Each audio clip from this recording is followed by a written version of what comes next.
ધોરણ 7 ગણિતમાં ચલો પુનરાવર્તન કરીએ. ચેપ્ટર નંબર 9 સમય સંખ્યાઓ.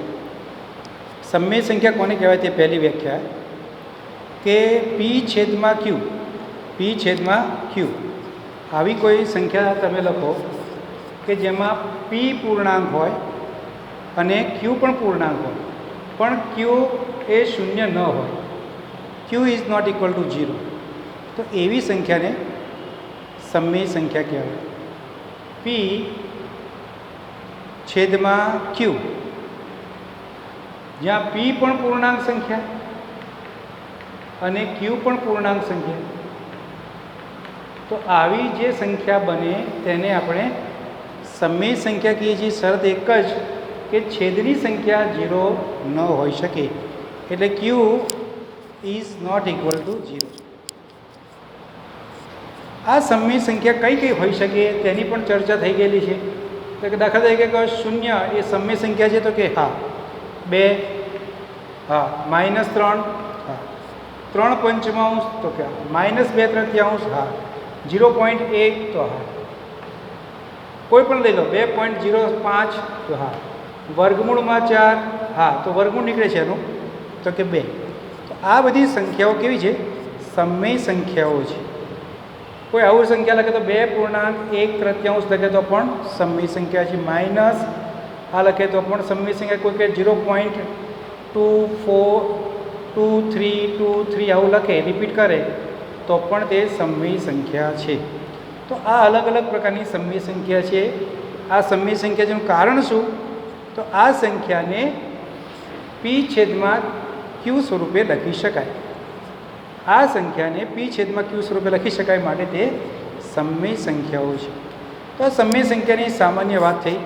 તમે પ્રાકૃતિક સંખ્યા, પૂર્ણ સંખ્યા, ત્યાર પછી પૂર્ણાંક સંખ્યા વિશે ભણી ગયા. હવે તમારે અહીં આગળ સમય સંખ્યા વિશેનો અભ્યાસ કરવાનો છે. એમાં મુખ્ય બાબતો જે પોઈન્ટ્સ છે, તો સમય સંખ્યાનો પરિચય કર્યો. સમય સંખ્યા ધન પણ હોય અને ઋણ પણ હોય. જો નિશાની માઇનસ લાગી હોય તો એ ઋણ કહેવાય, અને જો તેમાં નિશાની ઋણ ન લાગી હોય, માઇનસ ન લાગી હોય તો ધન કહેવાય. દાખલા તરીકે હું લખું છું અહીંયા આગળ કે -2 તૃતીયાંશ, તો આ ઋણ સમય સંખ્યા છે. પણ આવું લખું તો 2 તૃતીયાંશ તો ધન સમય સંખ્યા છે. પણ બંને માઇનસ લખું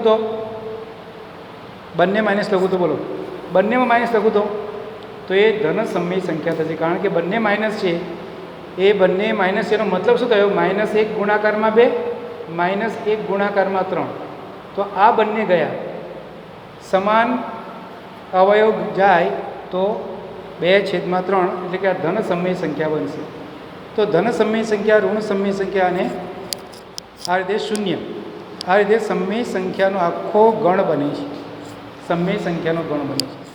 સમય સંખ્યામાં બીજી વાત આવી હતી સમાન સમય સંખ્યા, કે જે સમય સંખ્યાનું પી છેદમાં ક્યુ સ્વરૂપ તમે મૂકો અને એ બંનેમાં કિંમત સમાન મળે, એટલે કે બંનેનું સાદુરૂપ આપી પ્રમાણિત સ્વરૂપ કરતાં બંનેની વેલ્યુ કિંમત સમાન મળે તો એને સમાન સમય સંખ્યા કહેવાય. દાખલા તરીકે અહીંયા આગળ કીધું છે કે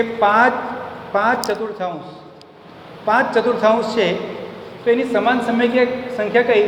તો 4 ગુણાકારમાં 3 કરો તો 12 થાય, તો 5 ગુણાકારમાં 3 કરો તો 15 થાય. તો 15/4 5 ચતુર્થાંશ અને 15/12 એ કેવી છે? સમાન સમય સંખ્યા છે. સેમ જુઓ અહીંયા આગળ કેટલા વડે ગુણાકાર કરે છે? -2 વડે. તો 4 -2 ગુણાકાર કરો તો -8, 5ને -2 સાથે ગુણાકાર કરો તો શું થાય? -10. તો આ પણ સમાન સમય સંખ્યા છે. લાસ્ટમાં જુઓ 5 ચોક 20, ચોક વડે ને તો ચોકું 16. આ થઈ સમાન સમય સંખ્યાને આધારિત ખાલી જગ્યા.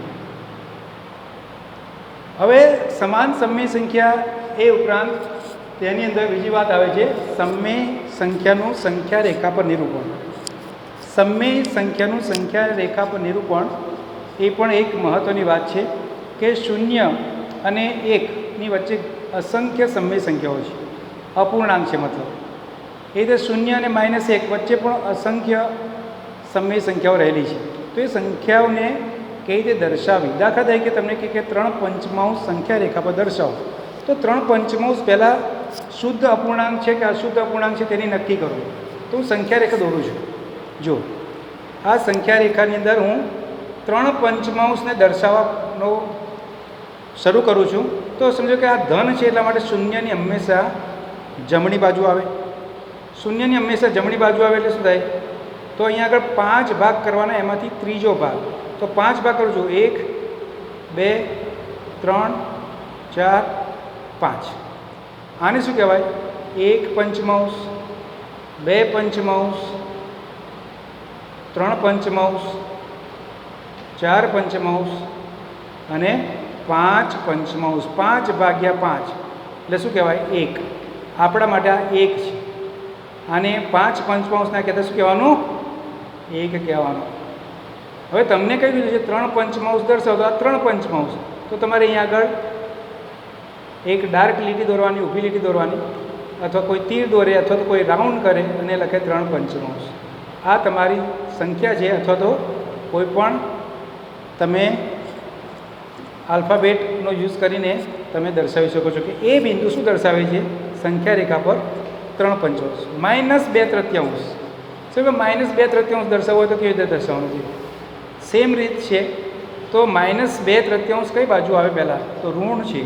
તો સમય સંખ્યા ઋણ હોય તો શૂન્યની ડાબી બાજુ આવે. કેટલા ભાગ કરવાના? 3. 1/3 માઇનસમાં, 2/3 માઇનસમાં આવી ગયું, 3/3 એટલે -3/3 શું કહેવાય? 1 કહેવાય. તો તમારી સંખ્યા કઈ થઈ ગયા? કોઈ આ રીતે રાઉન્ડ કરીને દર્શાવે તો પણ ચાલે. આ થઈ ગયું. આ જ પ્રમાણે તમે અલગ અલગ સંખ્યાઓને સંખ્યા રેખા પર દર્શાવી શકો છો. કોઈ એમ કે 2.3 પંચમાંશ કઈ દર્શાવવાના? તો 2 તો નક્કી થઈ ગયા. 2 પછી જમણી બાજુ 3 આવે. તો 2 અને 3ની વચ્ચે તમારે કેટલા ભાગ કરવાના? બોલો. 1 પંચમાંશ, 2 પંચમાંશ, 3 પંચમાંશ, 4 પંચમાંશ અને શું આવશે? 5 પંચમાંશ. એટલે કે 3 પૂર્ણાંક થઈ જશે. અહીં તમારે 2 તો આવી જ ગયા છે. આગળ કયા હતા? 1 2 3 4. તો તમારે 2 અને 3ની વચ્ચે કેટલા? 5 ભાગ કરવાના. એમાંથી કયો ભાગ પસંદ કરવાનો? ત્રીજો ભાગ પસંદ કરવાનો. તો એ રીતે માઇનસ હોય તો તે પ્રમાણે તમારે ડાબી તરફ ખસવાનું રહેશે. સંખ્યાનું પ્રમાણિત સ્વરૂપ. સંખ્યાનું પ્રમાણિત સ્વરૂપ એટલે શું?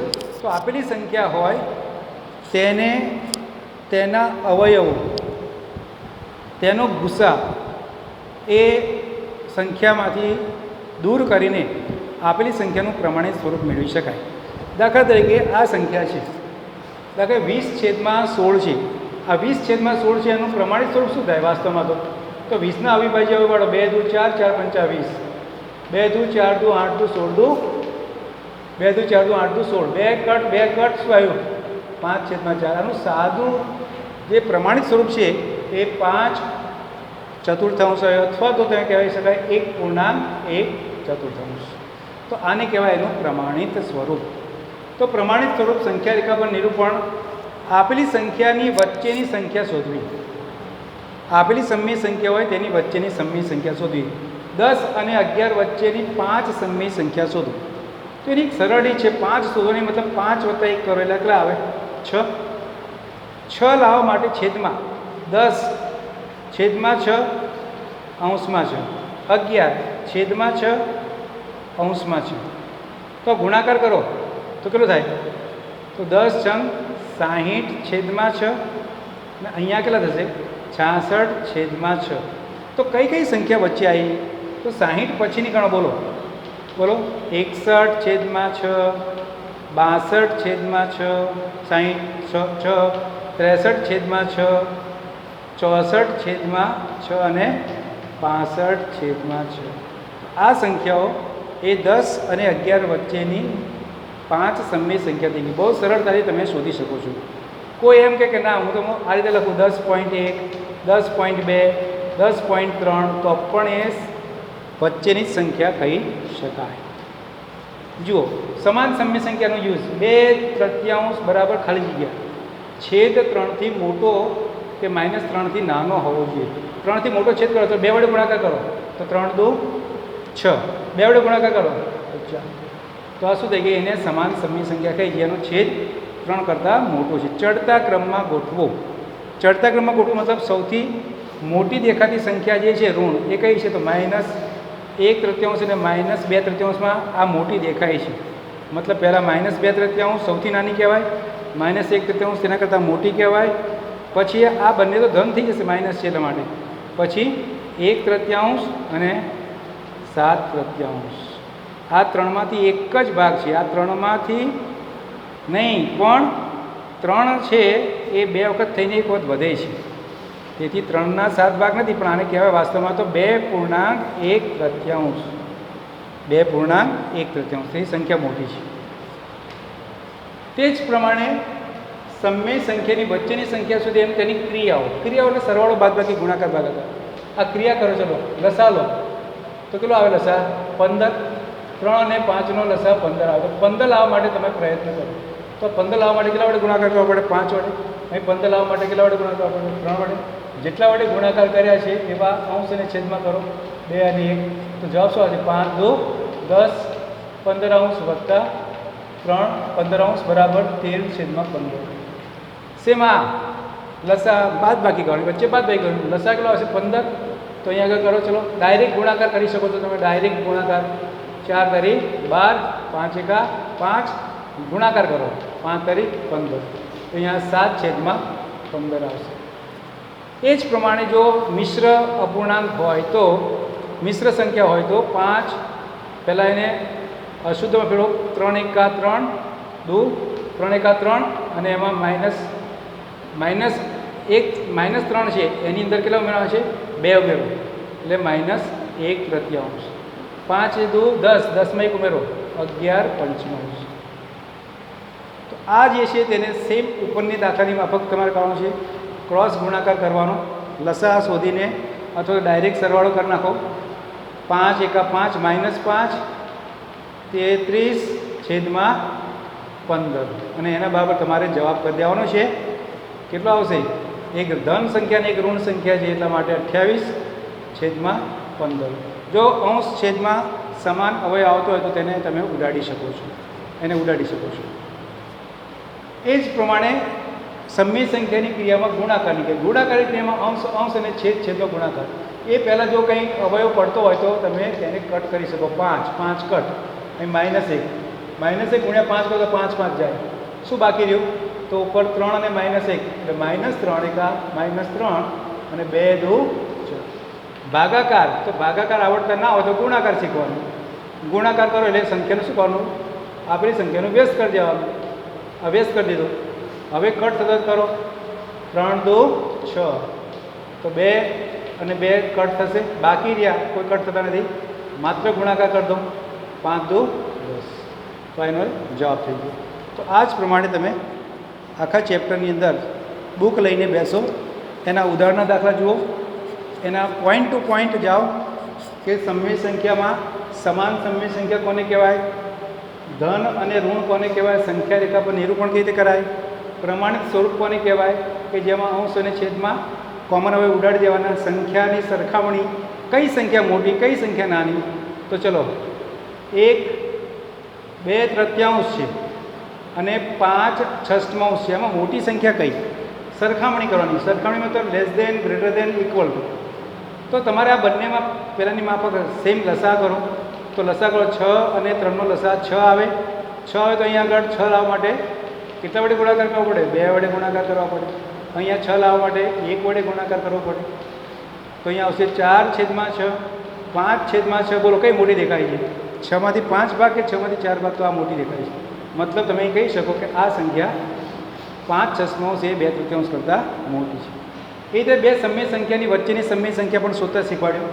અને સંખ્યા પર ક્રિયા એટલે સરવાળો, બાદબાકી, ગુણાકાર, ભાગાકાર. તો આ બધી બાબતો તમે એક સાથે સમજો અને પ્રેક્ટિસ કરો અને પુનરાવર્તન કરો. પરીક્ષાનું મહત્ત્વ નથી, સમજવાનું છે ને એ મહત્ત્વનું છે. તેથી તમે આગળના ધોરણમાં 8મા ધોરણમાં આવશે એટલે સમય સંખ્યા આવવાની જ છે. તો અત્યારથી એવી પ્રેક્ટિસ કરો કે તમને એ આવડી જાય. પરીક્ષા લેવાય કે ન લેવાય એ મહત્ત્વનું હોતું નથી, પણ તમને કેટલું આવડે છે ને એ મહત્ત્વનું હોય છે. અને એમાંથી જે આવડે છે તે તમે પરીક્ષામાં લખી શકો સારી રીતે સમજીને, કોન્ફિડન્સથી, તો એ વધારે સારી વાત કહેવાય. તેથી તમે બરાબર સમજો, શીખો અને પુનરાવર્તન પણ કરતા રહો. બાય.